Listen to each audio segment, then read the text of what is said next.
Bonjour et bienvenue sur cette vidéo. Avant de commencer cette rencontre, nous souhaitions vous rappeler que nous organisons tous les mois des événements culturels dans le centre de Paris et ces événements sont retransmis en direct. Si cette vidéo vous donne envie de prolonger l'expérience, de participer aux échanges ou de rencontrer des artistes, inscrivez-vous à nos prochaines rencontres. Tous les liens sont disponibles dans la description et sur notre site internet alliancefr.org. Et si vous avez aimé cette rencontre, n'hésitez pas à partager vos impressions en commentaire. Pour suivre nos prochains événements et ne rien manquer des nouvelles vidéos, abonnez-vous à la chaîne et activez la cloche des notifications. Bon visionnage! Feurat est né à Paris en 1980 de parents irakiens. Et journaliste, grand reporter, il a été correspondant à Bagdad, il a été correspondant à Dubaï, aujourd'hui en France. Il a travaillé pour La Croix, pour Le Point, pour Le Monde diplomatique, mais aussi pour la télévision, pour Canal+, pour France 24, pour Arte. Bref, quelqu'un qui était à la fois un homme d'image, un homme de radio et surtout, ce soir, un homme d'écrit en ce qui nous concerne. Il est l'auteur vous allez le voir, de 4 livres et de 4 livres très, très différents. 2 livres qui s'apparentent à l'univers de la BD et du roman graphique et 2 romans. Donc on va suivre son parcours et voir cette évolution dans les genres littéraires. Peut-être ma première question pour faire connaissance et pour situer un petit peu votre personnage et vous situer par rapport à l'écrit et à la littérature. Quand on est à Paris, de parents irakiens, que lit-on? Est-ce qu'on lit exclusivement les livres français, les livres qui sont au programme scolaire, ou est-ce qu'on a des échappées vers d'autres horizons littéraires? Quelles étaient vos lectures d'enfants et d'adolescents? Tintin. Bonsoir à tous. Et juste un mot, ça me fait toujours quelque chose quand je vous vois vous déplacer pour nous écouter. Donc merci beaucoup. Qu'est-ce qu'on lit quand on est à Paris avec des parents irakiens? D'abord, du côté de mon père surtout, mais aussi de ma mère, il y avait d'abord le souci de vite apprendre à lire et à écrire. Et ça a été le cas. Mon père était militant à Paris. Il avait beaucoup d'amis qui écrivaient et qui encourageaient à la lecture. Et donc, je me souviens encore, peut-être à l'âge de 3-4 ans, d'avoir énormément de BD, de bandes dessinées autour de moi, mais aussi des atlas, des choses comme ça, juste pour d'abord apprendre à lire, à déchiffrer. Et donc, c'était une blague à moitié. Ça a été d'abord une plongée dans la bande dessinée et très vite des romans d'aventure et de grands voyages. Mais je n'ai pas commencé par des histoires ni des Mille et une nuits, ni quoi que ce soit qui soit lié à l'Irak. Et je pense notamment, en particulier, parce que mon père était un exilé politique qui avait fui le pays et qui portait encore en lui la peur du régime de l'époque. Et donc, je pense qu'il n'a pas voulu tout de suite m'immerger dans la culture irakienne. Les lectures plus personnelles, celles de l'adolescence, de la fin d'adolescence, jeune adulte, vous ouvrez l'horizon ou vous restez sur ces univers? Alors non, j'ouvre l'horizon, mais je vais presque par obsession. Lorsqu'un auteur me plaît, j'essaie de lire toute son œuvre. Et c'est pas du tout original, mais j'ai commencé d'abord par une lecture conseillée par l'école, et c'était Le vieil homme et la mer d'Hemingway. Et donc je suis allé dans toute son œuvre. Mais ça a été très divers et varié. À un moment donné, j'ai basculé dans le monde de Tolkien, donc dans le fantastique, et j'ai tout lu de lui. Mais c'était, je vais parler comme un nostalgique, mais c'était encore l'époque où on pouvait se balader dans les couloirs de librairies ou de bibliothèques et partir à l'aventure et découvrir des auteurs dont moi je n'avais jamais entendu parler. Donc j'ai beaucoup lu de la littérature américaine, française, mais aussi de la littérature russe assez tôt, juste parce que les noms, la sonorité des noms me plaisait. Tolstoï, Dostoïevski, ça me parlait. Pouchkine. Mais vraiment par errance, et je crois comme nous tous, dans la lecture au départ, c'est par errance qu'on découvre son univers. Le journalisme, je disais que vous avez cette profession, il est venu comment? D'une certaine façon, est-ce que c'est l'Irak qui vous a conduit vers le journalisme? C'est grâce à l'Irak ou à cause de l'Irak que vous êtes journaliste, en partie? C'est bien formulé, c'est grâce et à cause de l'Irak. C'est d'abord né des questionnements que j'avais pour mon père autour de mon pays d'origine, dont j'entendais parler tous les jours à la radio et à la télévision. Vous avez mentionné ma date de naissance. 1980, c'est l'année d'une catastrophe, la guerre entre l'Iran et l'Irak. Et donc, je posais des questions à mon père auxquelles il ne voulait pas me répondre. Mais en même temps, à la radio et à la télé, j'entendais le mot Irak, le mot dictature, le nom de Saddam Hussein, de l'Ayatollah Khomeini. Et donc, j'avais énormément de questions. La guerre se termine en 88. En 89, une petite opportunité s'ouvre. Et mon père, en fait, pour répondre à ces questions, il nous envoie en Irak avec ma mère et ma sœur. Lui ne pouvait pas encore venir, il était opposant politique. Et c'est à ce moment-là que, sans m'en rendre compte, je deviens journaliste à l'âge de 8 ans parce que j'ai conscience que l'Irak est un pays particulier, qu'il est une dictature, même si je ne sais pas ce que c'est réellement. Et quand je rentre en France, je rapporte en fait des informations, je raconte des histoires à mes camarades, mais aussi aux enseignants qui me posaient la question. Quand je vais en Irak, je suis au CM1 et je fais un exposé sur l'Irak. Enfin, ça, je n'en ai pas conscience, mais avec le recul, c'est, pour répondre à votre question, c'est effectivement l'Irak qui m'a lancé sur cette voie-là, parce que j'ai toujours voulu raconter ce pays, toujours. Alors on va feuilleter vos livres, on va les prendre dans l'ordre. Le premier, le parfum d'Irak. Alors c'est un livre très, très particulier, c'est un livre fait avec des illustrations de quelqu'un qui s'appelle Leonard Cohen, comme l'autre, nom et prénom, mais qui n'est pas le même, pas le chanteur canadien.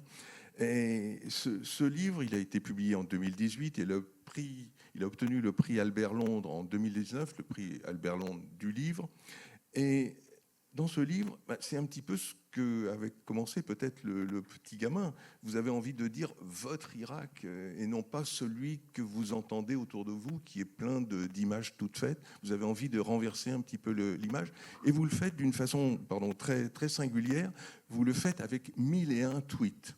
Alors, au départ, on a l'impression de se dire c'est un truc.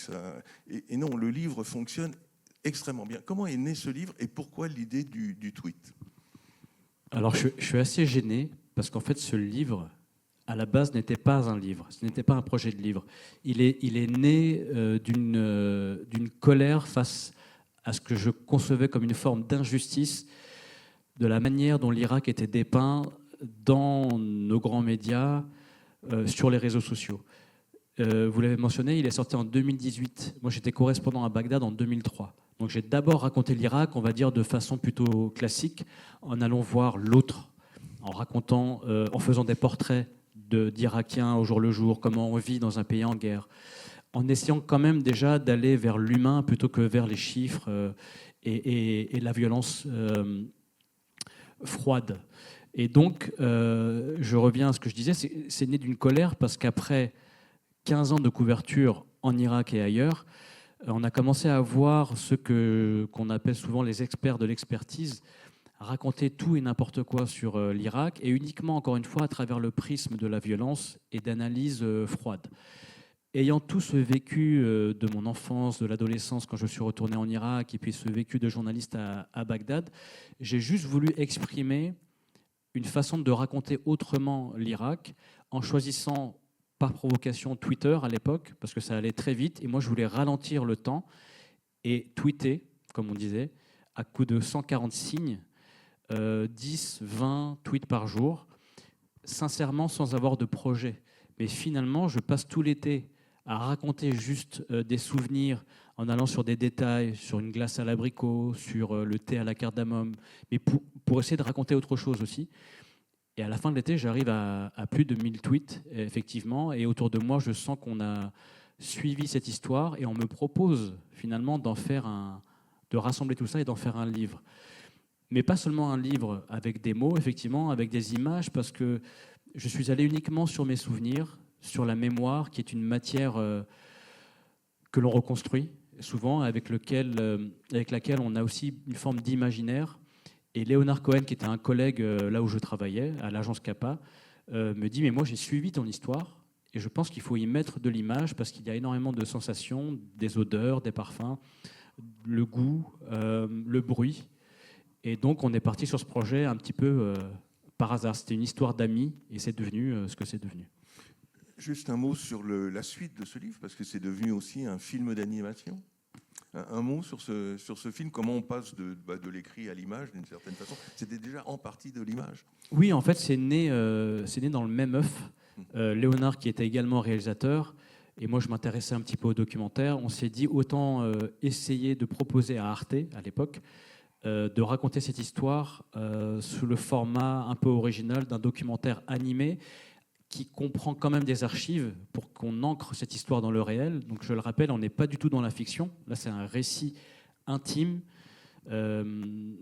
très personnel, d'un Irak que je ne voyais pas dans les journaux ou à la télévision et que je voulais qu'on voit. Un Irak que j'ai expérimenté, qui n'est pas la vérité, mais qui est ma vérité et mon regard sur ce pays. Deuxième livre, toujours avec des illustrations. Cette fois, l'illustrateur s'appelle Hakim. Le livre s'appelle Fallujah. Halim. Pardon ? Halim. Halim, oui, pardon. Hakim. Halim, Fallujah, ma campagne perdue. Là aussi, l'idée de ce livre, alors on est toujours en Irak, mais le point de vue est très différent. Vous êtes sur la couverture, vous êtes présent dans le livre, très, très présent, très actif. Comment il est né ce deuxième livre ?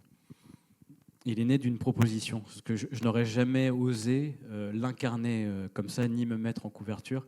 Je le dis sincèrement. Vous êtes bien en couverture.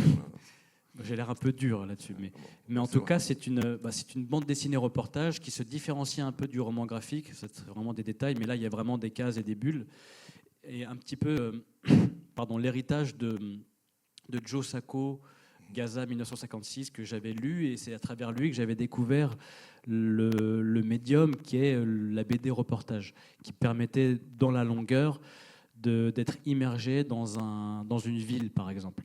Et donc j'ai voulu faire, à mon petit niveau, la même chose sur Fallujah, à travers une enquête que j'avais déjà réalisée pour la télévision française, pour Canal+, à l'époque, sur une histoire terrible autour de cette ville, qui est la ville natale de mes parents, et qui a été un symbole de l'insurrection irakienne après 2003, où la ville, à 2 reprises, a été quasiment détruite. Et donc je raconte les conséquences des bombardements américains sur la population, des années après. Donc il y a des choses assez dures là-dedans, comme la naissance de bébés déformés, l'explosion des cancers et une radioactivité supérieure à Hiroshima à l'époque. Ça a été confirmé par des chercheurs indépendants qui ont pu y avoir accès. Mais pour aller sur le format, je voulais aller sur quelque chose, encore une fois, qui soit un médium un peu différent, pour raconter quelque chose d'implacable, une enquête journalistique, mais à travers, encore une fois, le regard du Français d'origine irakienne que je suis. J'ai eu un accès privilégié à la ville aussi parce que c'est la ville de mes parents et que j'avais des contacts. Je précise qu'à l'époque, ce Fallujah-là, de 2004, était un peu le Gaza de 2023. Personne n'y avait accès. Les Américains avaient installé un cordon sanitaire autour et personne ne pouvait entrer. Donc moi, j'ai dû utiliser des contacts qui étaient des policiers de Fallujah qui m'ont fait rentrer sous le cordon sanitaire. Donc c'était illégal. J'aurais pu être arrêté par l'armée américaine et jeté en prison ou visé par le groupe Al-Qaïda à l'époque. Donc c'est pas du tout pour parler de bravoure, mais pour dire que l'accès à la ville était interdit. Et c'est ça que j'essaie de raconter dans cette BD. Les 3 mots qui suivent Fallujah dans le titre sont importants. Ma campagne perdue. Ma, vous l'appropriez vraiment, vous le dites par ailleurs, c'est mon bled, c'est chez moi finalement. Et campagne est perdue. J'aimerais bien que vous nous expliquiez un petit peu le choix de ces mots. Il y a effectivement deux sens. D'abord, parce que quand j'étais enfant et que je me cherchais au niveau de l'identité, de mes origines, je voyais mes amis de souche ou d'ailleurs, je ne sais pas comment on dit, aller rendre visite à leur famille en Ardèche ou en Normandie. Moi, j'étais un peu jaloux de ça. Moi, ma famille était en Irak, c'était trop loin, je n'avais pas de week-end chez mon tonton ou chez ma grand-mère. Et Fallujah, lorsque j'ai découvert cette ville en 89, c'était un peu ma Normandie, c'était un peu mon Ardèche. Et j'étais très fier de pouvoir dire, je suis allé voir ma tante à Fallujah, à la campagne. Et c'est une campagne qui est perdue parce que, comme je le disais, cette ville a été détruite. Donc le Fallujah que j'ai vu n'existe plus. Mais c'est également une campagne personnelle, c'est également une lutte contre l'amnésie collective. Je veux, à travers cette histoire, inscrire l'histoire de Fallujah, le mot Fallujah dans notre mémoire, même s'il n'y a pas de rapport direct avec la France. Voilà, en tant qu'Irakien aussi, je veux témoigner et inscrire ce mot dans le papier. Alors Fallujah, on ne va pas la quitter avec le livre suivant qui s'intitule « Je me souviens de Fallujah ». Mais cette fois, d'une part, vous écrivez seul, il n'y a plus d'illustrateurs, et il y a un pas qui est franchi vers la fiction, vers le romanesque.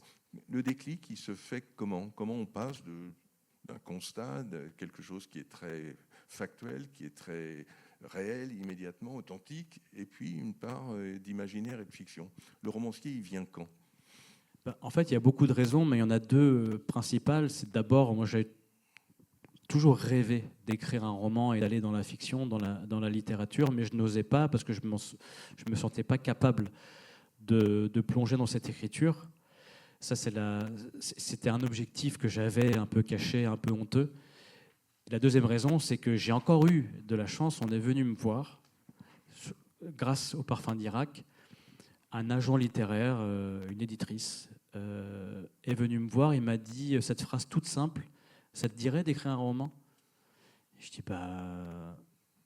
je ne sais pas si j'en suis capable, mais pourquoi pas. Et on a cherché différents sujets. Et comme vous l'avez peut-être remarqué, je suis un peu obsédé par Fallujah.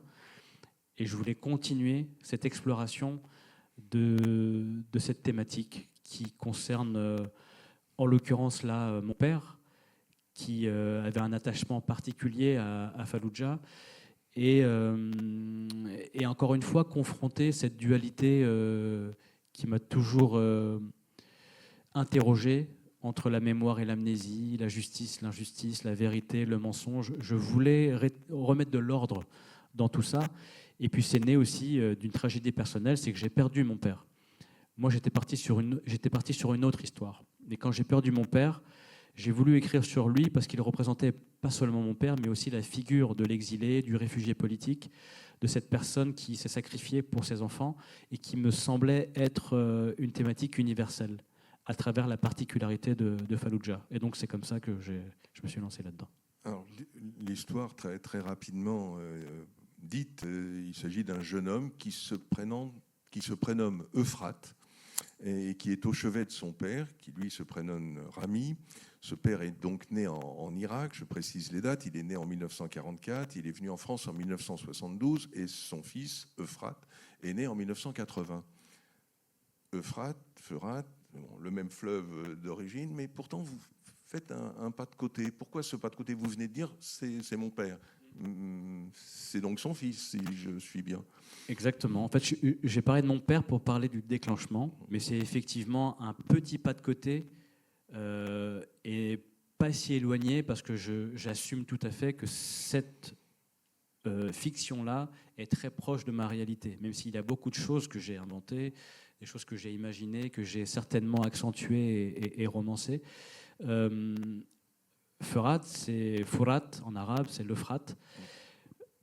J'ai tenu à utiliser le mot français du fleuve El Furat en arabe, aussi parce qu'il y a une histoire particulière quand même. Ça, je me suis rendu compte très tard. Mon père me l'a avoué un jour, c'est qu'il a failli se noyer dans ce fleuve. Et donc j'ai réalisé que je portais le nom de ce qui aurait pu tuer mon père. Donc vous imaginez les questionnements. Et donc j'ai voulu rendre hommage à cet amour qu'il avait pour ce fleuve. Il a failli se noyer, mais c'est également dans ce fleuve qu'il a appris à nager. Et c'est un fleuve qu'il admirait et qui borde la ville de Fallujah. Et voilà, c'était une manière de lui rendre hommage. Et en même temps, pour répondre concrètement à la question, j'avais besoin quand même de ne pas écrire Furat, mais de sortir un peu de ma réalité, un tout petit peu, pour assumer une écriture nouvelle. Parce que là, je n'écris pas de manière journalistique. J'ose, entre guillemets, inventer, mentir pour mieux dire la vérité. Et ça a été très difficile en tant que journaliste de passer à cette écriture-là.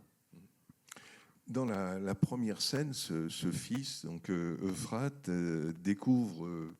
rend visite à son père qui est malade, qui est en fin de vie, et ce père a perdu la mémoire, ou perd la mémoire. Et en particulier, il ne se souvient pas de la part d'exil de sa vie. Et vous dites, j'ai lu ça et là, que les hasards de la vie ont fait que vous étiez amené à raconter les choses de la vie.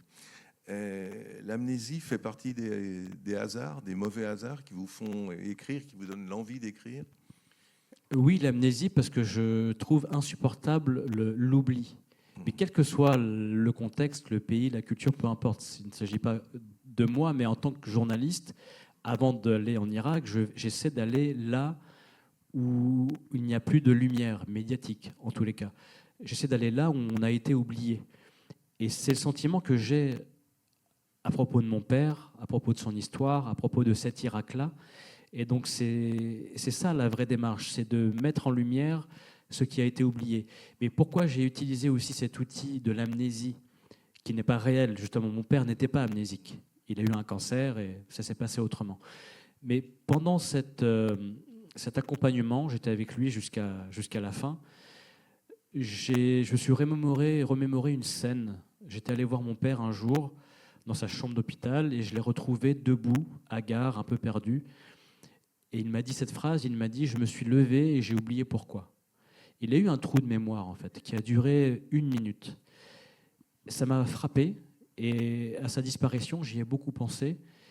Et c'est là qu'est née l'idée d'utiliser l'amnésie pour mieux dévoiler le personnage qu'il était, je crois que vous l'avez mentionné, en lui faisant perdre la mémoire sur la moitié de sa vie, ce qui me permettait à moi, Feurat, mais Euphrate aussi, de lui dire tout ce que je n'ai jamais pu lui dire, de lui raconter son histoire avec peut-être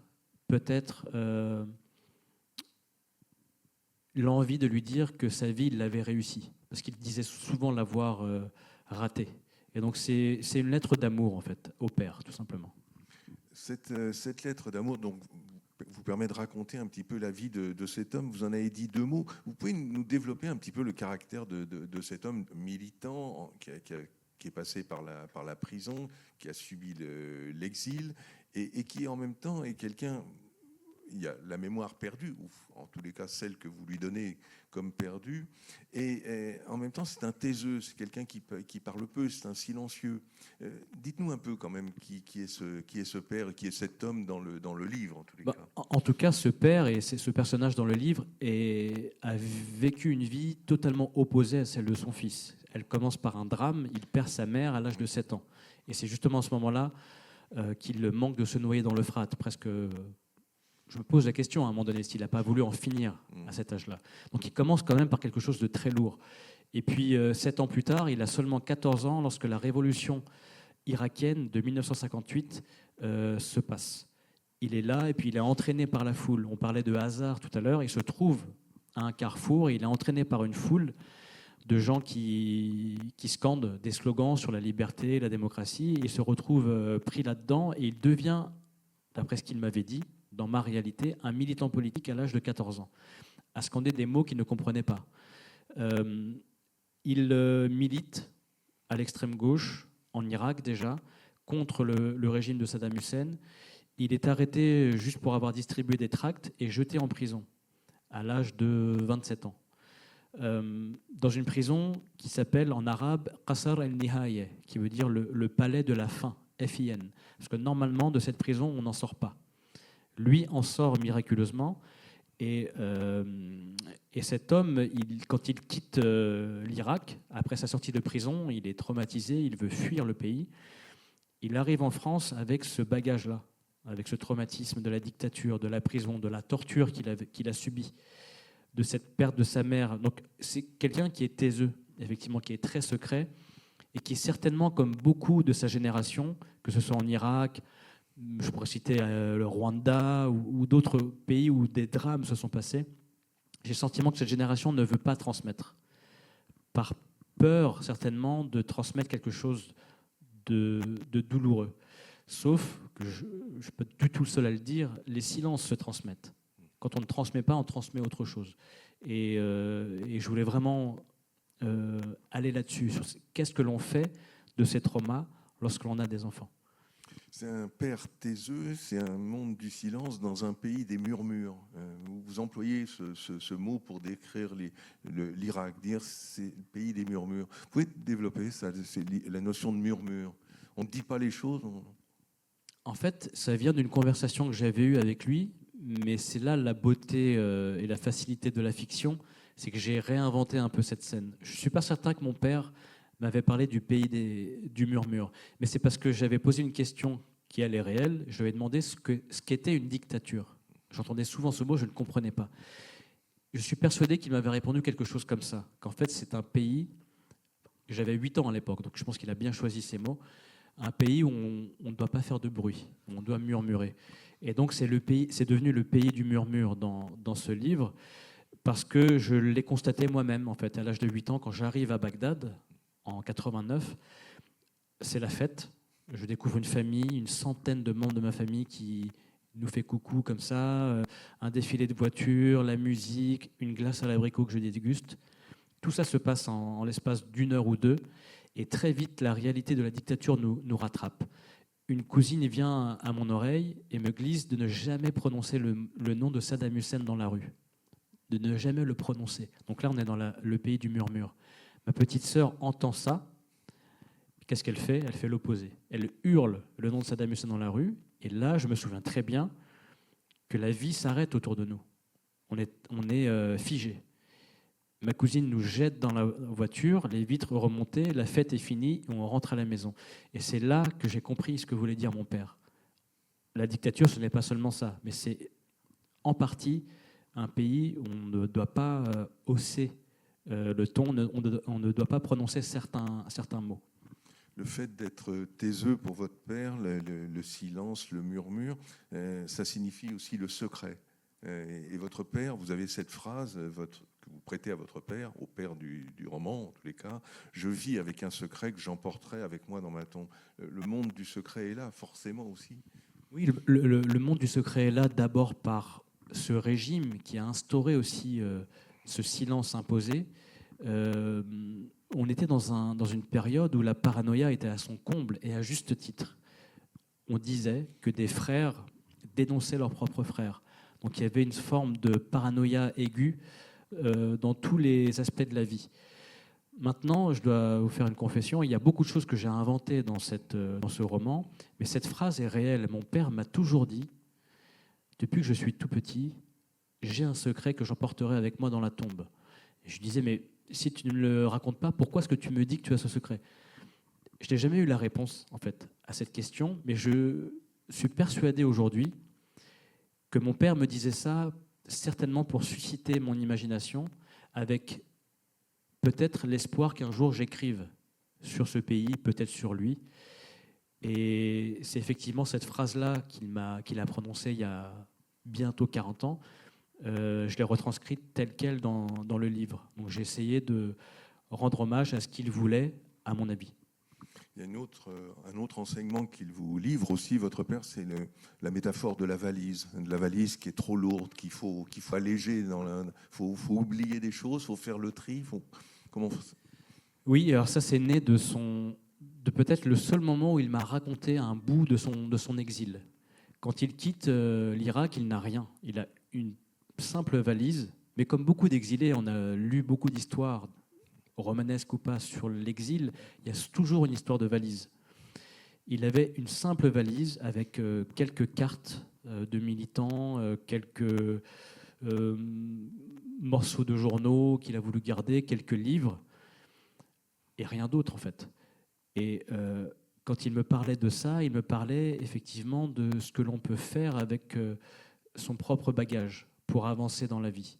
Il me l'a certainement pas dit comme je l'ai dit dans le livre, mais ce qu'il voulait m'expliquer, c'est qu'il fallait certainement se débarrasser de certaines choses dans ce bagage très lourd qu'est la vie pour mieux avancer.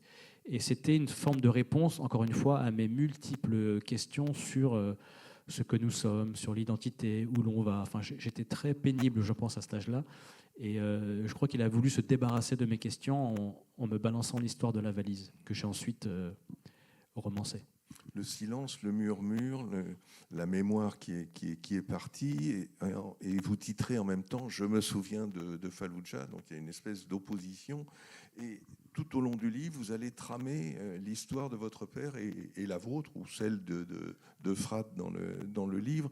Et c'est la grande force, je trouve, de ce livre, parce qu'il y a un enchevêtrement de ces deux. Le livre, il a été écrit tel qu'on le lit, vous l'avez recomposé beaucoup après. Comment ça s'est fait, cette trame des deux mémoires ou des absences de mémoire? Ah non, ça a été très compliqué de l'écrire tel quel. Donc, je ne l'ai pas écrit comme ça. Je savais qu'il me fallait deux trames différentes, le passé du père et le passé du fils. Donc j'ai eu des périodes où j'étais beaucoup plus inspiré par la période qui concernait Euphrate, le fils, et puis d'autres moments où j'allais plutôt vers le père. C'est ensuite, j'ai eu un long travail de montage. Moi, je suis documentariste aussi. Quand on finit un tournage, on est dans une salle de montage et puis on joue au puzzle, en fait. On recompose. Peut-être que j'ai attrapé ce réflexe, qui est peut-être un défaut ou une qualité, je n'en sais rien, mais ça a été très compliqué. C'est qu'une fois que j'avais, si vous voulez, toute ma matière, j'ai fait du montage. Et ce qui m'a tenu à cœur, c'est de mettre encore une fois en opposition différents moments de vie vécus par le père et le fils. Le père parle d'une prison atroce, c'est l'équivalent de, je sais pas moi, de Sednaya en Syrie. Le fils évoque une simple garde à vue dans les locaux d'un commissariat à Paris. Il y a la thématique de l'enfermement, mais évidemment, la puissance exponentielle est complètement différente. Il y a presque le rite de passage à l'âge adulte. Il y a un moment où, d'ailleurs c'est la couverture du livre, où on voit des plongeurs sauter d'un pont à Fallujah, on est à 20 mètres de hauteur, pour enterrer des pastèques l'été sous la vase du fleuve Euphrate.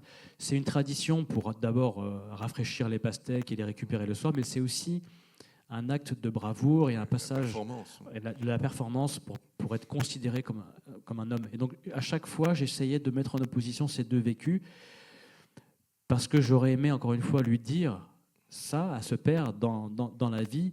Ce que je n'ai vécu, moi, c'est rien. Ce n'est rien par rapport à ton vécu. C'est ça, en fait, le message. Une thématique qui est là, qui est très présente dès la première scène, c'est la maladie, c'est la mort prochaine. C'est aussi peut-être le moment où on se dit des choses et que l'on n'aurait pas dites avant, et on se dit que l'urgence fait qu'on doit les dire très vite et maintenant. Complètement, sauf que pour ma part, je n'ai pas réussi à lui dire. En fait, la mort fait partie de la vie. On connaît ou on connaîtra tous ces moments où on perdra un proche. Désolé, j'espère qu'on sera plus positif après, mais ce que je veux dire par là, c'est que durant cette courte période, mon père a eu un cancer foudroyant, il est parti en 4 mois. Je n'ai pas trouvé le moment pour lui dire les choses, certainement parce qu'il y avait du déni, il y avait l'espoir que ça aille mieux, et puis certainement une forme de pudeur qui existait chez lui et certainement un peu chez moi. Ce que vous ne lui avez pas dit, vous l'avez écrit. C'est exactement le ça. livre, c'est ça. Ouais, c'est ça. Et c'est un hommage. C'est un hommage. Et puis j'ai beaucoup pensé au livre de ma mère, de Cohen, qui est une véritable lettre d'amour aussi, et qui expose et dit ce qu'il aurait aimé dire. Donc j'y ai pensé aussi. Dans ce livre, vous mentionnez ça et là, il y a des traces, des mots en arabe qui sont transcrits en français. Il y a une volonté de marquer la réalité par ces mots. Là, vous avez besoin de ça pour ancrer, oui. Complètement, je pense que c'est très important. Et notamment aussi pour expliquer la difficulté pour des gens étrangers qui arrivent sur une terre d'accueil, comme la France, ou ça peut être un autre pays, et essayer de se faire comprendre en utilisant son bagage, sa culture, sa vision des choses. Il y a une scène qui est réelle, que j'ai sincèrement retranscrite telle qu'elle, qui s'est déroulée quand j'avais, je crois, 9-10 ans, avec ma mère, dans un magasin de jeux vidéo. Elle s'adresse à un vendeur qui lui répond mal, donc elle se plaint. Le directeur vient, lui dit « Qu'est-ce qui se passe, madame ?» Elle dit « C'est le monsieur aux yeux jaunes qui m'a mal parlé ». en arabe, les yeux noisettes, en arabe on dit Ayoun el Asfar, les yeux jaunes. Évidemment, en français, ça paraît bizarre. Et donc j'ai été confronté à ce choc du vocabulaire culturel. Évidemment, tout le monde a ri dans le magasin, et moi j'étais là, au milieu, à peiner pour ma mère, et puis honteux. Et c'est là que j'ai compris la force en fait des mots, et c'est là aussi où j'ai compris la nécessité absolue pour mon père, mais pour ma mère aussi, que nous apprenions le français de façon parfaite, excellente, pour que l'on puisse se faire comprendre et qu'on puisse éviter toute forme d'humiliation. Pour se sortir de ce chaos, des douleurs, de la mort, de tout ce que vous venez d'évoquer, qui sont évoqués dans ce livre, il y a l'art, il y a la littérature. Vous avez cette phrase à un moment, il faut s'accrocher à la poésie pour survivre. La survie vient par les mots, par la poésie, par la littérature, par l'art. C'est une des possibilités qui nous est offerte. Je pense, et puis surtout, ça a été vraiment le cas pour les Irakiens. Je l'ai vécu pendant mon adolescence, quand j'allais en Irak sous embargo, où une misère économique et sociale s'est imposée au pays.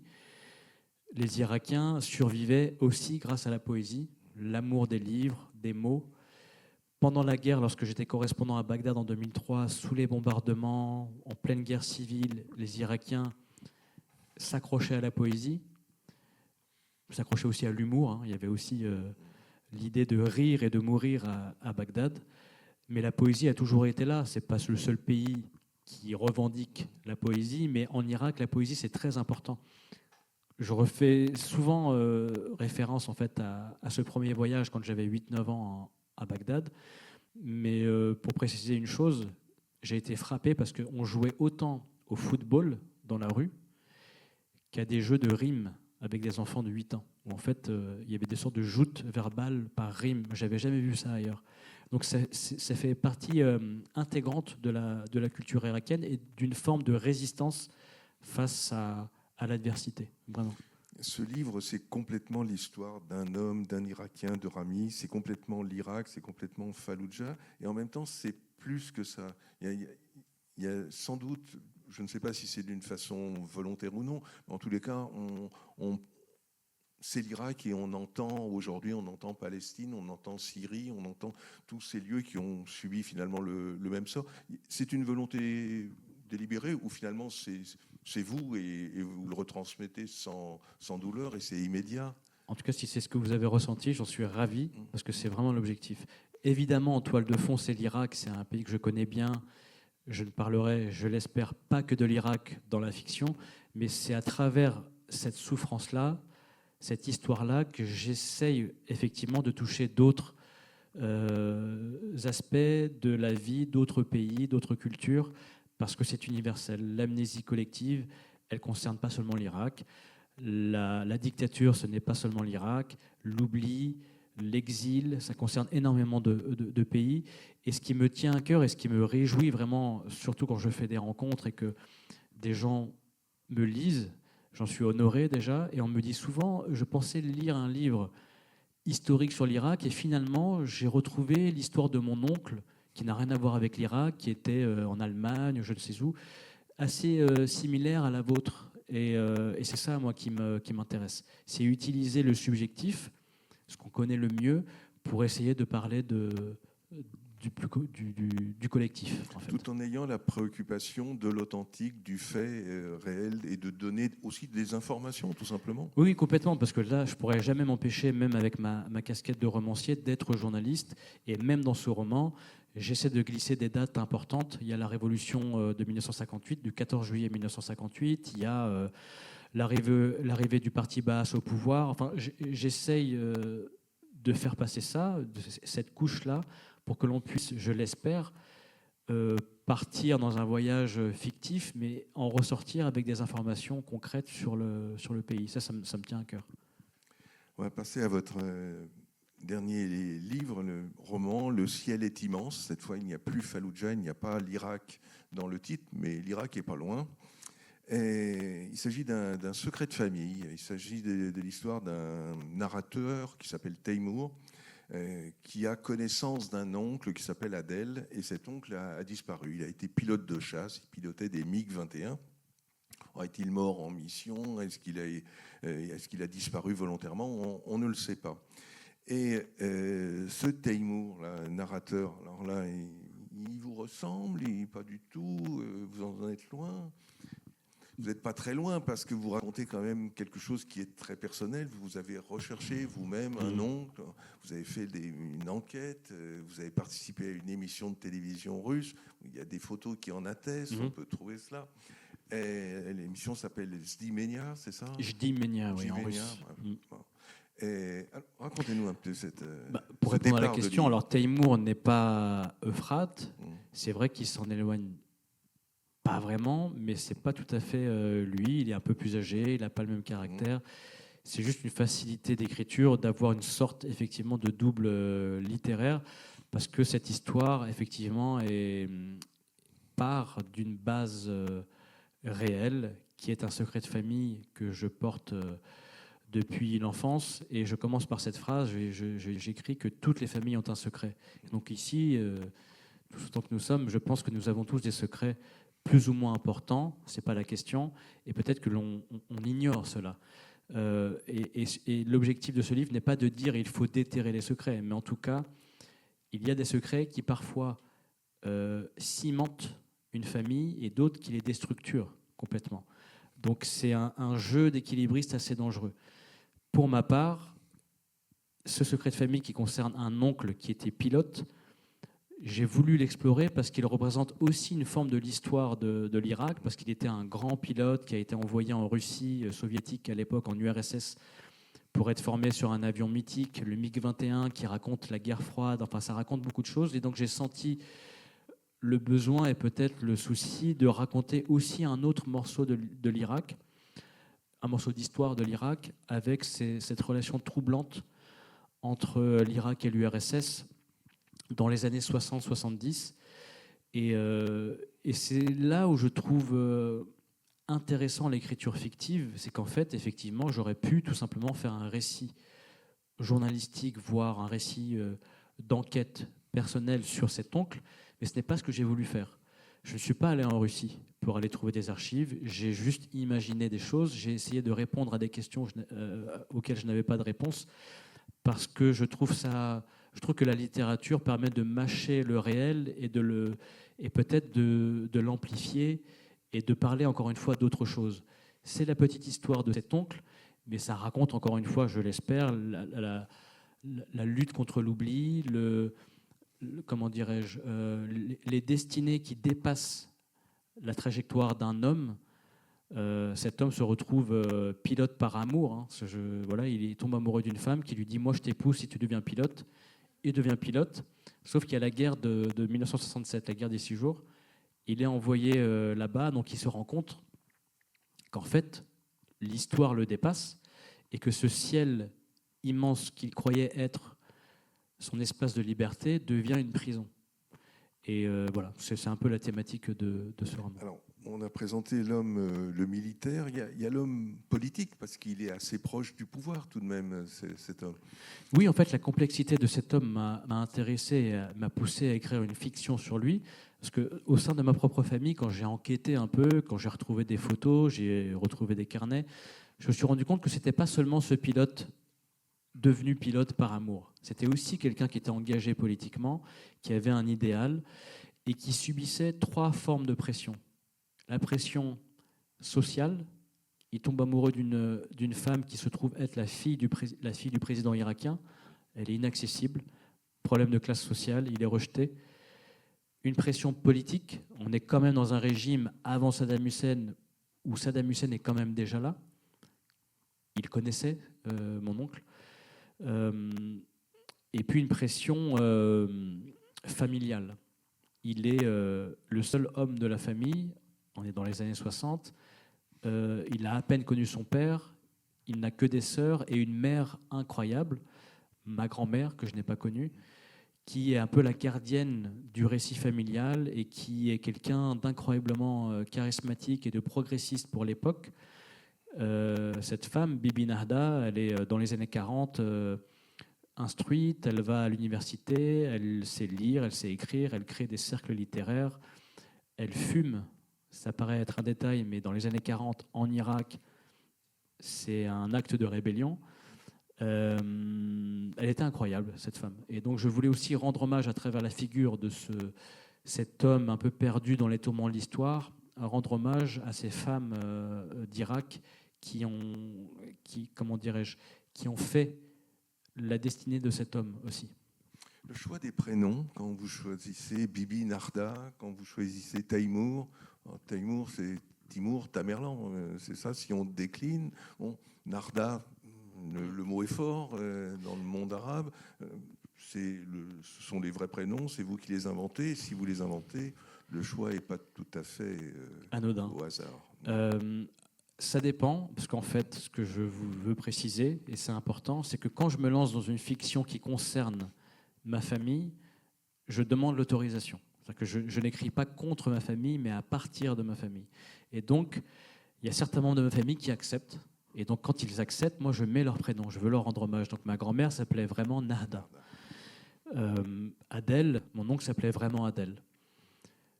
Pour d'autres, c'est plus compliqué, donc je change les prénoms avec effectivement toujours le souci d'essayer d'y mettre une signification particulière, contextuelle. Taimour, en fait, c'est un hommage, parce qu'on m'a souvent dit autour de moi, dans ma famille, que le premier livre, le premier roman, parlait de mon père et que j'oubliais un peu ma mère. Alors ma mère, elle est présente dans le deuxième, et surtout, Taimour est le prénom qu'elle voulait me donner. Taimour, ça veut dire volonté de faire en arabe, et c'est effectivement un personnage, en tout cas dans Le ciel est immense, qui est obstiné et qui pose des questions inlassablement. Il y a une phrase qui revient dans le livre et qui aurait, à mon avis, aussi pu être le titre de ce livre. Cette phrase, c'est la suivante, c'est « Quand il neigera sur Bagdad ». Vous êtes d'accord avec moi que ça aurait pu être le titre de ce livre, j'imagine? Et dites-nous la signification, l'équivalent français de cette phrase. Alors en fait, c'était mon titre de travail. Quand il neigera à Bagdad, c'est une phrase que j'ai inventée. Elle n'existe pas en Irak, mais c'est l'équivalent de quand les poules auront des dents.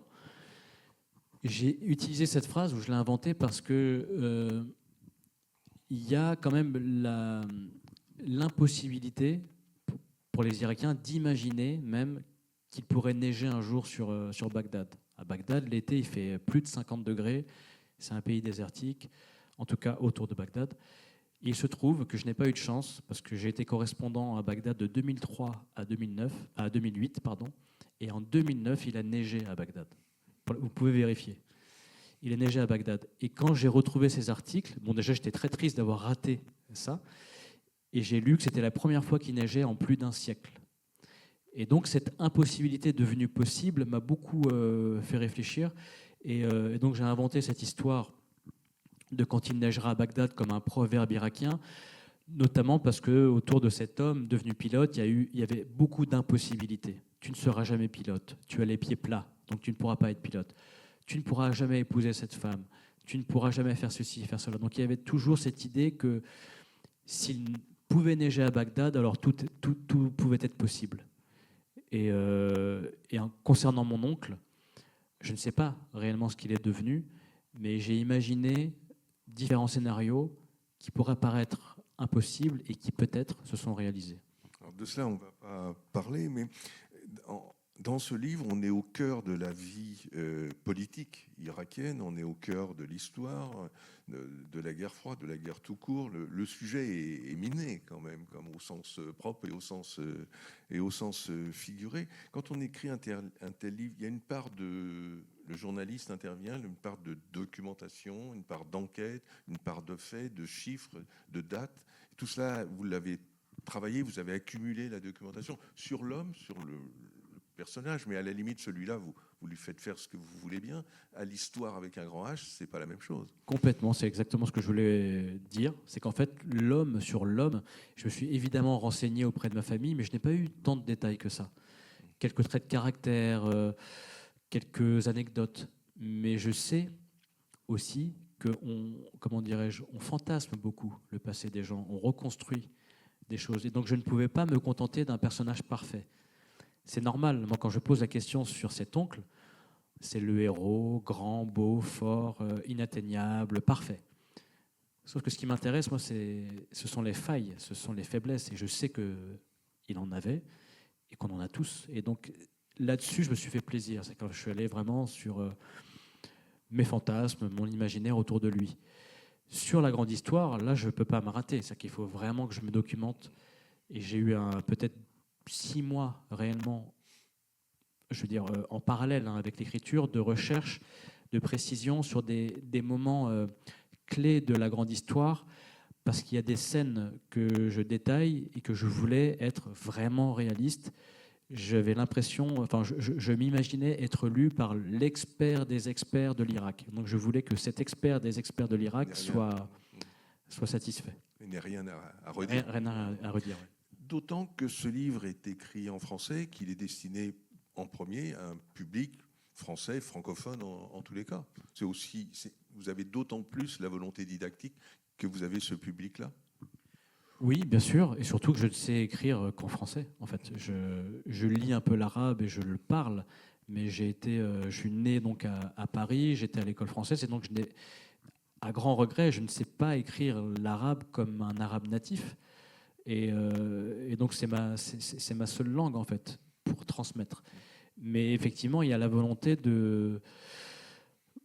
d'exposer en fait au grand public francophone cette intimité-là, cette petite histoire, mais aussi la grande, celle qu'on oublie. L'espoir d'un public, d'un lectorat irakien, c'est quelque chose la traduction éventuelle de ce livre en arabe. Alors moi j'aimerais, et en même temps j'ai assez peur. Je crains un peu les réactions de ma famille, même si j'ai demandé l'autorisation, je ne sais pas ce qu'elle pensera de ce que j'ai écrit sur cet oncle, qui encore une fois est dépeint comme le héros ultime, mais c'est aussi quelque chose que je portais comme un talisman, moi, depuis l'enfance. Mais le fait d'avoir tenté une exploration de ces tourments, j'avoue que j'appréhende un petit peu leur retour. Mais pour l'instant, il n'y a pas de version arabe de prévue. Il y a une version anglaise pour les États-Unis et une version italienne. Si une version arabe arrive, je serai preneur, mais craintif. Écrire sur l'Irak, est-ce qu'on peut employer pour vous le mot dette? C'est une dette vis-à-vis de ce pays. Et question parallèle, ce pays qui est le vôtre et dans lequel, d'une certaine façon, vous êtes étranger. Complètement. C'est le dilemme de beaucoup de gens issus de différentes cultures. Vous savez, cette fameuse histoire de on n'est jamais vraiment chez soi. Moi, je me sens vraiment chez moi en France et je me sens vraiment chez moi en Irak. Mais il y a toujours ce regard, que ce soit ici ou en Irak, qui vous fait vous sentir un peu étranger. Je ne parle pas forcément de l'Irak de manière générale, mais même de ma propre famille là-bas. On m'appelle le petit Français. Dans le quartier où j'ai grandi à Nanterre. Celui qui joue au foot avec des chaussures. Avec des chaussures, alors que tout le monde joue pieds nus. Donc moi, je suis le petit faible qui vient de France. Mais en France, dans les quartiers où j'ai grandi, on m'appelle le petit Irakien. Donc bon, c'est très particulier de grandir avec ce souci d'être toujours dans le bon équilibre. Mais j'ai perdu le fil, pardon, la question. Non, c'était ça, être à la fois, c'est votre pays et vous vous sentez étranger dans ce pays. Oui, mais ce qui est intéressant là-dedans, justement, c'est que ça peut être aussi une force.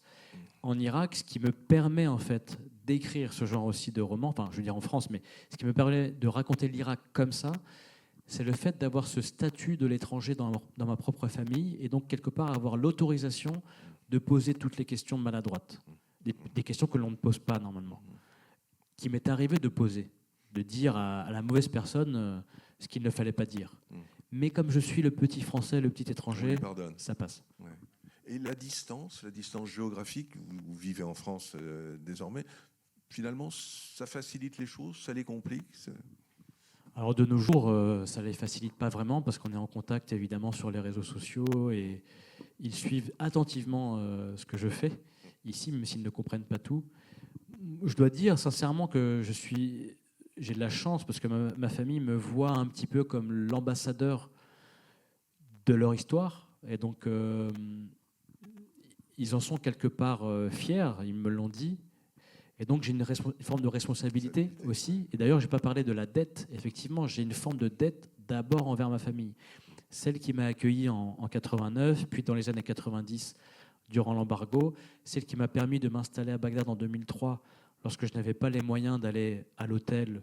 D'ailleurs, je ne voulais pas y aller, mais qui m'a accueilli chez elle, alors qu'elle fuyait le pays. Donc moi, je lui dois beaucoup à cette famille. Et encore une fois, c'est pour ça que j'y tiens. Je dis souvent que je n'écris pas contre elle, mais pour elle, à partir d'elle, aussi pour lui rendre hommage, même si j'ai un regard critique sur elle aussi. Falloujah et l'Irak aujourd'hui, qui a un peu disparu là, des radars médiatiques, on n'en parle plus, d'autres sujets sont venus remplacer abondamment, malheureusement pour certains, évidemment.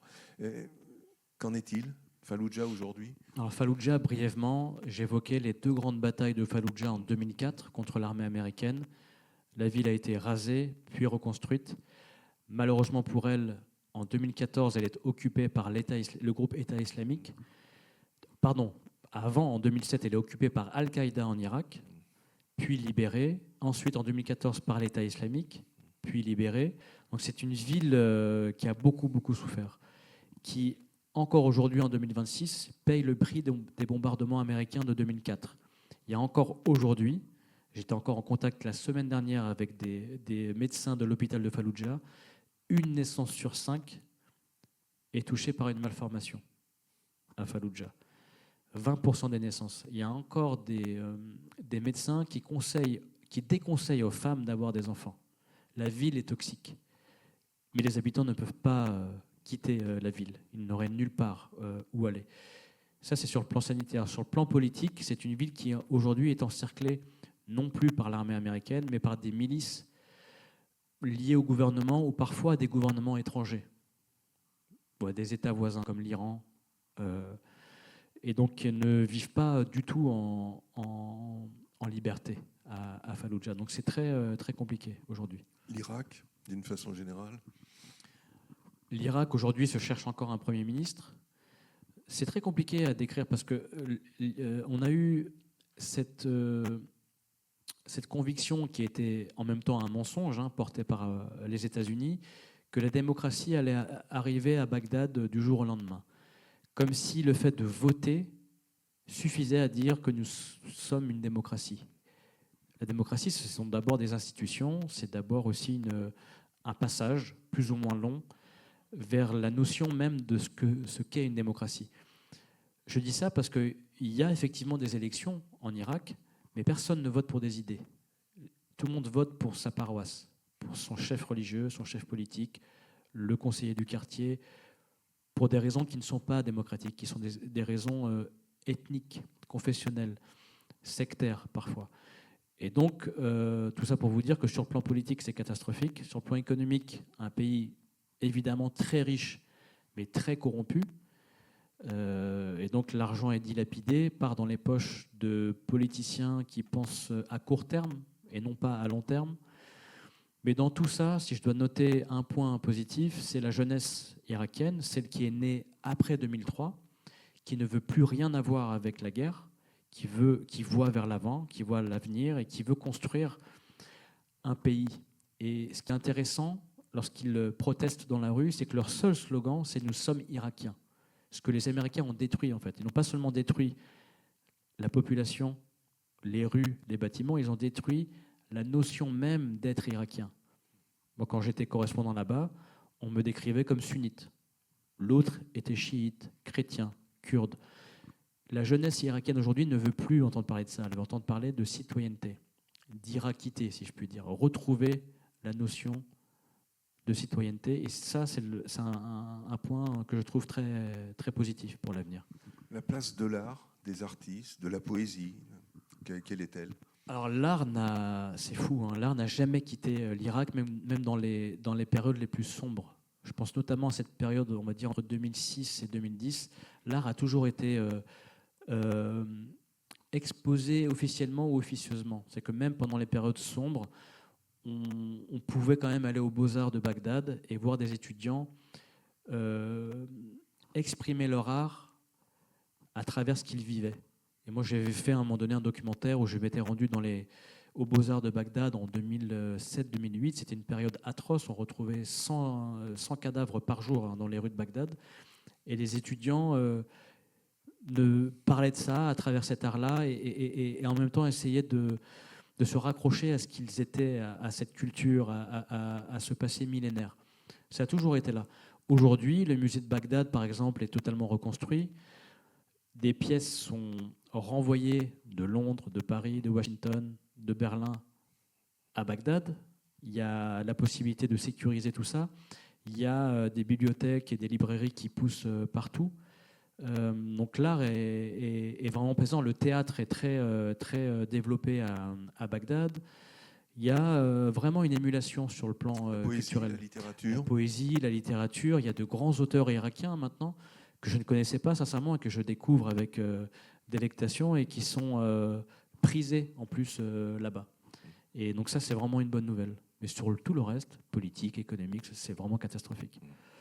Un mot sur vous, sur vos lectures. On a commencé par ça. Vos lectures d'aujourd'hui, c'est plutôt le monde arabe, c'est aussi du côté des suivants d'Hemingway ou des suivants de Pushkin ou de Dostoïevski, ou les Français ou les... Alors ça va un peu partout. En ce moment, je crois que je suis loin d'être le seul. Je relis beaucoup Orwell, vu ce qui nous arrive.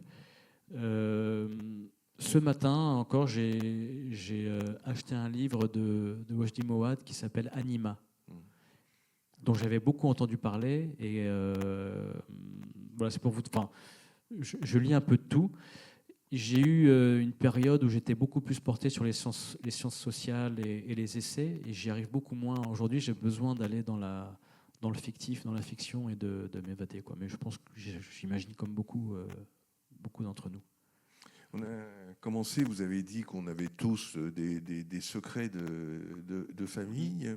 Alors, non pas que ça soit une incitation à ce que chacun livre les secrets de famille, mais ça fait du bien de dévoiler les secrets de famille. Pas tout à fait, parce que finalement, je ne le déterre pas réellement, puisque j'invente différents scénarios, sans divulgacher, comme disent les Québécois. Non, je ne crois pas du tout à l'écriture thérapeutique. C'est pas ça qui me fait du bien. Ce qui me fait du bien, c'est plutôt, et c'est évident, c'est les retours de lecture. C'est ce qui se passe après. Pendant l'écriture, je pense que j'en discute pas mal avec des autrices et des auteurs. On a tous nos propres expériences, mais moi, c'est plutôt une souffrance, l'écriture. J'ai rarement des moments de plaisir, parce que certainement, je suis très exigeant avec moi-même et que je trouve nul ce que j'écris le lundi pour trouver ça bien le mardi, puis nul le mercredi. Enfin, c'est une souffrance vraiment. On est le mardi, ça tombe bien. Voilà, le mardi, je trouve que c'est pas terrible. Mais en tout cas, c'est ce qui se passe après, en fait. Quels que soient les retours, d'ailleurs. Même si je dois toucher du bois, s'il y en a, les retours sont plutôt positifs. Mais c'est ces moments-là qui me font réaliser que l'écriture peut créer quelque chose, voilà, peut apporter quelque chose de plus que juste ce besoin de raconter, quoi. Le travail sur le manuscrit, vous êtes un écrivain plutôt de l'élagage, plutôt de l'ajout. Comment ça se passe? Vous avez un gros manuscrit et vous le taillez dedans, vous rajoutez. Comment ça se passe? Alors, j'ai entendu dire qu'il y avait deux types d'auteurs ou d'écrivains. C'est l'architecte ou le jardinier. Je crois que je suis plutôt architecte, comme la plupart des auteurs. C'est-à-dire un plan qui va certainement bouger, mais il me faut un début et une fin. Après, à l'intérieur, le jardinier est celui qui écrit une scène et qui ne sait pas où il va et qui avance comme ça. Je crois que le plus grand représentant de ce pan-là, c'est Stephen King, je crois, qui apparemment écrit une scène, puis une scène, puis une scène, et ça forme quelque chose. Il faut un talent, je pense, que je n'ai pas. Sinon, c'est beaucoup de plans, un tableau avec des post-it, encore une fois, comme en montage, dans une salle de montage pour un documentaire. Ça aide le travail justement de faire à la fois de l'image et de l'écrit. Le documentariste intervient dans le schéma de l'écrivain. Je pense, oui, sur le rythme d'écriture et sur ce qu'on appelle la tension narrative. dans les documentaires, c'est très important. C'est-à-dire qu'en fait, ce que l'on raconte doit être balisé et doit monter en puissance, comme on dit. Et c'est ce que j'essaye de faire dans l'écriture. Je ne sais pas si j'y parviens, mais ça vient de là, en tout cas. J'ai toujours cette nécessité de faire en sorte que ça monte, que ça monte, que ça monte. Sinon, je n'y arrive pas, quoi. Il travaille sur la langue, la musique. Vous n'avez pas parlé de la musique, par exemple. Complètement. La musique, la lecture à voix haute, ça aide énormément pour ce qui me semble être des fausses notes. Vous avez parlé de justesse tout à l'heure. Je ne sais pas si on écrit bien ou mal, mais je pense qu'on écrit juste ou pas. Mon objectif, c'est d'écrire juste, de me reconnaître dans ce que j'écris. Et donc, quand je lis ça à voix haute, je vois tout de suite si c'est moi ou pas. Tout à l'heure, vous êtes défendu à propos de la présence, surprésence masculine et de l'absence féminine. C'est un peu vrai, le reproche qui vous était fait quand même, c'est un père et son fils, c'est un narrateur et son oncle. Les personnages masculins sont très présents, les personnages féminins sont là, mais un petit peu derrière, non ? Alors, pas dans le deuxième. Ouais. Dans le deuxième, c'est vrai, c'est l'histoire d'un oncle, parce que c'est ce qui s'est passé. Si ça avait été une tante, j'aurais parlé d'une tante. Ouais. Mais c'est... Plus rare. Et je vous assure, c'est ce que je pense, mais c'est aussi beaucoup de retours de lecture que j'ai eu du Ciel est immense, c'est que c'est avant tout un livre de femme. C'est le livre d'une grand-mère, le livre d'une tante, d'une mère, et c'est, je l'espère, perçu comme un hommage aussi à ces femmes-là. Et voilà. Ça vous a posé plus de problèmes d'écrire les séquences féminines et les séquences masculines, ou c'est finalement la même chose, la même difficulté, le même bonheur, la même douleur ? Alors, c'est pas la même difficulté. C'est vrai que c'est, pour ma part, plus difficile de me mettre dans la peau d'une femme. Je suis très humble par rapport à ça. Ça a été beaucoup plus difficile, surtout d'écrire sur des femmes que je n'ai pas connues. La grand-mère en question. Ça a été un plaisir, bien sûr, une forme de conversation avec elle, quelque chose presque de mystique, parce que j'ai eu le sentiment vraiment qu'elle vivait avec moi, réellement. Et moi, je me moquais des auteurs quand j'écoutais des podcasts qui disaient nous vivons avec nos personnages, mais en fait, c'est réel. Ma grand-mère est venue me parler plusieurs fois et a dénoué des nœuds que j'avais dans le livre. Donc ça a été un plaisir et ça a été presque des retrouvailles avec elle. Alors le parfum d'Irak, Falloujah, ma campagne perdue, je me souviens de Falloujah, le ciel est immense, mais l'Irak est là. Écrire sur autre chose que l'Irak, c'est un projet, c'est quelque chose qui vous passe par la tête ? Alors déjà, j'ai 2 livres qui arrivent qui ne sont pas du tout sur l'Irak. Ah. Alors il y a un roman graphique sur la montée de l'extrême droite en Europe, donc on n'est pas dans la fiction, malheureusement. Ouais. Et une BD reportage sur la ville de Nanterre, là où j'ai grandi en partie, autour de Naël Merzouk, qui a été tué le 27 juin 2023 par un policier. C'est pas une BD sur sa vie, mais sur le quartier où il a grandi et où j'ai grandi, autour de la particularité de ce quartier. Donc ce sont 2 livres, vous voyez, qui n'ont rien à voir avec l'Irak. Et je me lance dans l'écriture d'un 3e roman sur un pays qui n'aura pas de nom. Ce sera un pays fictif qui, je l'espère, s'appellera le pays du murmure. Là encore, je reviens à la notion d'écriture. Et justement, écrire sur Nanterre, c'est pareil qu'écrire sur Falloujah, c'est plus proche, la mémoire est plus immédiate, c'est l'adulte qui parle alors que là, il y avait une part d'enfance qui était présente. Comment ça se joue ? C'est différent parce que là, sur Nanterre, ce n'est pas une fiction. C'est presque du journalisme, en fait. C'est du journalisme parce que sur l'affaire Naël Merzouk, moi, je ne suis plus dans ce quartier, mais ma mère y est toujours. Et donc, je rends très souvent visite à ma mère. Et ce jour-là, ce mardi 27 juin 2023, j'allais déjeuner chez ma mère. Et je reçois un texto vers 9h d'un ami du quartier qui me dit littéralement « un petit », c'est comme ça qu'on appelle les plus jeunes, « un petit a été tué ». Et ça commence comme ça. Moi, je devais juste déjeuner avec ma mère et je suis resté une semaine dans le quartier pour couvrir ce qui s'est passé après les révoltes, jour et nuit. Et c'est ça que j'ai voulu retranscrire. Donc ça a été plus facile qu'une fiction qui parle de périodes lointaine, parce que là, j'étais au cœur de l'événement. Donc ça a été plus simple. Ouais. Mais les personnages sont encore à vos côtés, d'une certaine façon. Enfin, pas le personnage principal, mais les autres sont là, ils sont Oui, oui. vivants, ils peuvent aussi réagir. C'est Tout à fait. Et d'ailleurs, j'étais en contact avec des personnages que j'ai inclus dans cette histoire et qui m'ont particulièrement aidé. Ouais. Ils sortent quand, ces trois? Donc la BD sur Nanterre sort en fin mai 2026 et le roman graphique sur l'extrême droite en octobre 2026. On prend rendez-vous, alors. Rendez-vous. Merci Ferhat, merci à vous tous, bonne fin de journée, bonne soirée et bonne lecture.